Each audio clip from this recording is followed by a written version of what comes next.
Voilà pour le sommaire. Bonjour Stéphane Fraisse, merci. Bonjour Valérie. Merci d'être là. Vous l'avez dit déjà sur notre antenne, le sujet de votre film est venu d'une expérience personnelle. Qu'est-ce qui, dans votre parcours, dans votre famille, vous a poussé à ce sujet-là? Enfin, c'est pas exactement ça, c'est pas venu d'une expérience personnelle, c'est venu plutôt... ça a été déclenché effectivement par le fait que ma mère... il y a déjà un certain temps après la séparation de mon père, s'est engagée, a fait tchouva et s'est engagée pleinement dans la religion, dans le mouvement Rabad. Et donc, nous qui n'étions, mon frère et moi, qui n'avions aucune tradition, aucun rituel, on nous avait absolument rien donné à connaître du judaïsme. On s'est retrouvés du jour au lendemain parachutés avec des gens qui étaient, bon, ce qu'est le mouvement Rabad. Et moi, je me suis émancipé de cette famille assez vite. Je suis devenu acteur, c'est-à-dire que j'ai commencé à être d'autres chaque fois, à jouer, à être quelqu'un d'autre. Et finalement, on est toujours rattrapé, je crois.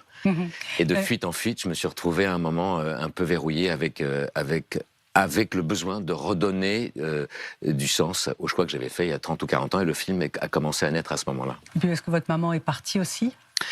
Ma mère est partie, mais ça n'a rien à voir avec le sujet. Ma mère est partie pendant le montage du film et j'en suis évidemment extrêmement triste parce que ce film, c'était aussi un moyen de créer une passerelle entre elle et moi, parce que ce qui est très difficile, c'est que pratiquement l'intersection entre nous était tellement mince, on n'arrivait plus à communiquer sur des sujets qui pouvaient, elle et moi, nous relier, ou plutôt, on avait ces sujets entre nous, mais nos points de vue étaient tellement divergents, et il y avait quelque chose de tellement fermé, étanche, opaque, en tout cas que je ressentais, que j'arrivais plus à vivre cette relation pleinement, et ça n'a rien à voir avec l'amour qu'on peut avoir pour une mère, mais c'était très, très compliqué. Votre film tient son titre d'un passage de la Torah. Est-ce que vous voulez bien le citer? Oui, c'est dans le Deutéronome, c'est 15-30-20, le passage 20 du Deutéronome, qui dit « Vois, j'ai placé face à toi la vie et la mort, la bénédiction et la malédiction, tu choisiras la vie ». Le film d'ailleurs s'appelait « Face à toi » au début. Ouais. Pendant des années, je l'avais intitulé comme ça, et puis au dernier moment, alors que j'étais en train de faire le générique, cette espèce d'évidence, d'invective divine, tu choisiras la vie, surtout en ce moment. Afin que tu vives, toi et ta descendance.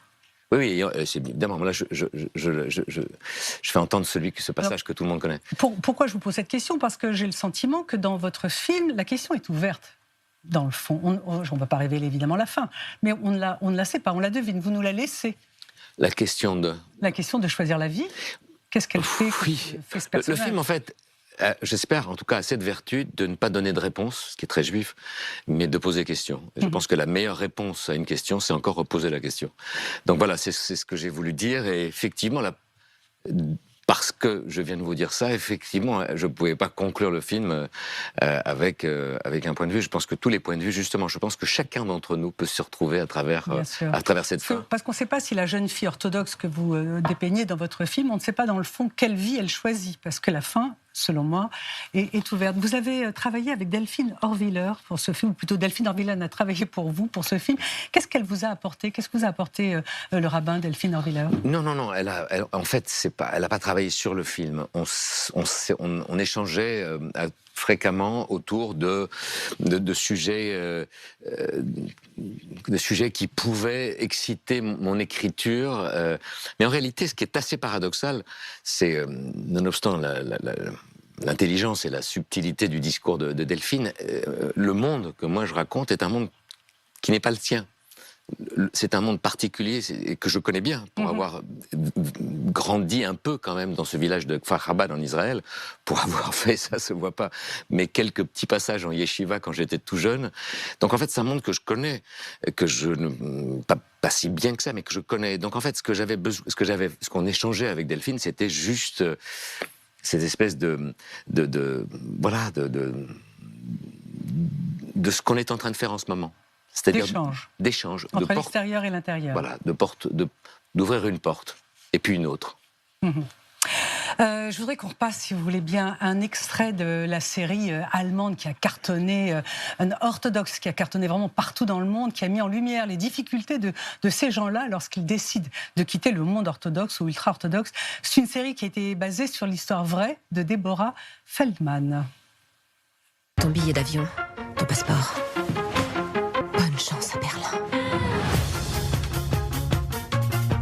Tu viens d'où, Esti? De New York, je n'avais jamais quitté cette ville. On va lui montrer quelque chose de bien.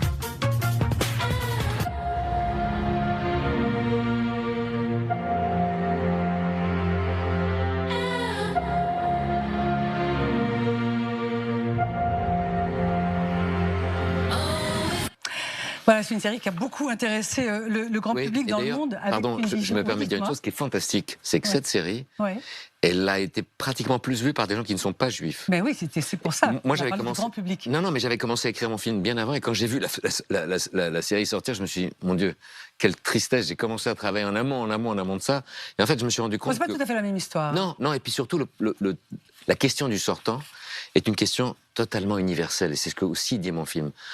Nous sommes tous des sortants de quelque chose. Nous avons tous affaire avec ce qu'on nous a donné, ce qu'on nous a transmis, et qu'est-ce qu'on en fait.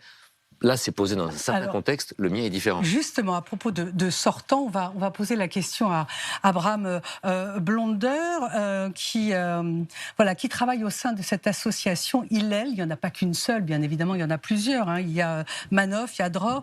Abraham Blonder, comment ça marche, un sortant? Pourquoi subitement un jeune, ou pas un jeune d'ailleurs, quitte la religion, l'ultra-religion? C'est difficile de donner une seule réponse, mais de toute mon expérience avec ces gens-là, je pense que la réponse la plus générique, c'est qu'ils quittent parce qu'ils n'étaient pas bien là-bas. Alors, pourquoi ils n'étaient pas bien? Principalement parce qu'ils ne trouvaient pas qu'ils avaient une place pour eux, qu'il y avait quelque chose qui respectait leur spécificité. Sur ça se greffe qu'en général, ce sont des très grandes familles, 8 enfants, 10 enfants, 12 enfants qui habitent dans des petits appartements, des conditions, la plupart du temps, des conditions socio-économiques basses, dans un milieu qui est clos, c'est-à-dire que quand ils sont jamais seuls, ils sont à la maison avec tout le monde, il y a 10 personnes à table, même s'ils vont à la yeshiva après, ils dorment dans un dortoir où il y a 8, 10 ou 12 personnes qui dorment ensemble, toujours entourés. Ils ne sont jamais vraiment seuls, au sens positif du terme. Et donc ils étouffent. Après, chaque cas est un cas individuel. Il y en a où il y avait des problèmes, très souvent il y avait des problèmes familiaux entre les parents, un violent, il y a des questions d'abus, il y a de toutes les sortes que vous pouvez imaginer. Mais toutes sortes de choses qui font, après, où il y a des enfants qui ont eu des expériences difficiles, entre guillemets, dans la yeshiva, chaque cas vient et petit à petit ils accouchent d'une histoire qui est une histoire pas facile à écouter. Abraham Blonder, qui finance ces associations, la vôtre notamment, Hillel? D'où vient l'argent? Je peux préciser, je ne suis pas un des responsables. Je suis pas un des responsables Hillel, je suis un des volontaires à Hillel. Qui finance? Au début, c'était c'était plus ou moins du volontariat avec des tout petits moyens. C'est pour ça que c'est un organisme qui à l'origine était fait à 95 ou 99% par des volontaires. Et petit à petit, quand ça grandit, alors d'abord ils ont ils ont élargi leurs activités. Ça demande un peu plus d'argent. Il y a des dons.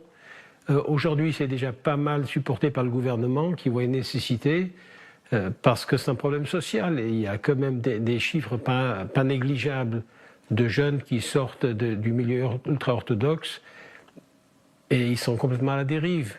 C'est des enfants, que ce soit garçons ou filles, qui sont en situation de danger et qui, après une toute petite période euphorique, peuvent très facilement générer au pire des choses.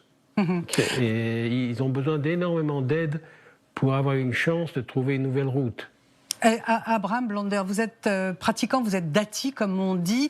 Quel est le degré de religiosité qui est entendable pour quelqu'un comme vous pour accepter qu'un jeune s'en aille, quitte la religion? Jusqu'où on la quitte, la religion? C'est quoi un degré d'abandon de la religion?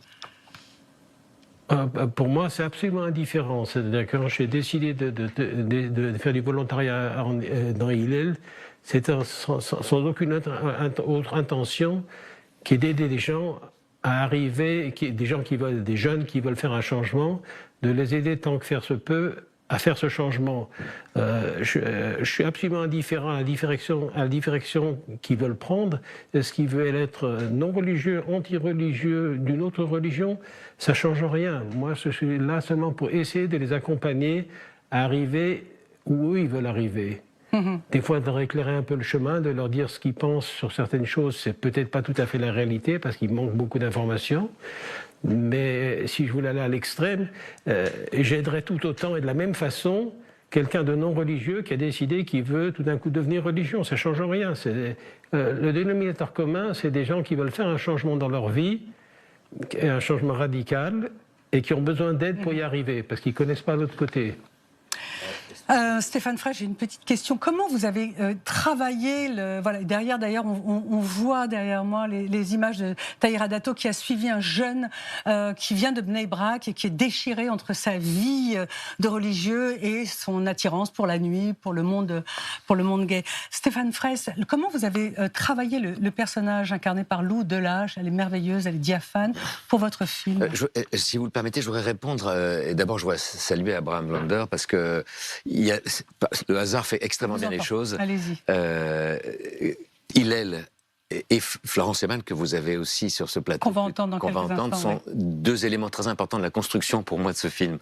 Parce que quand j'ai travaillé et j'ai commencé à lire et à regarder ce qui se passait autour de moi sur ces 4 sortants, j'ai tout de suite trouvé Hillel sur Internet et j'ai vu beaucoup de documents d'Hillel. Donc c'est comme ça que vous avez travaillé le personnage de Oui, mais ce qui est intéressant, et c'est ce que dit Abraham, c'est que, en fait, les gens qui arrivent là-bas arrivent pour plein de raisons différentes, mais il y a une chose qui, et peut-être aujourd'hui que les choses ont changé, mais moi je me souviens d'avoir vu ça, c'est qu'ils sortent parce qu'ils étouffent, mais quel jour les réunions entre tous ces sortants se faisaient à Hillel à un moment, le vendredi soir. Il reste des rites. C'est joli. C'est-à-dire que quand même, ça veut dire quelque chose. On sort parce qu'on s'arrache à quelque chose qui vous écrase, mais la foi ne s'est pas envolée pour autant. En tout cas, elle cherche à trouver sa place autrement. Alors vous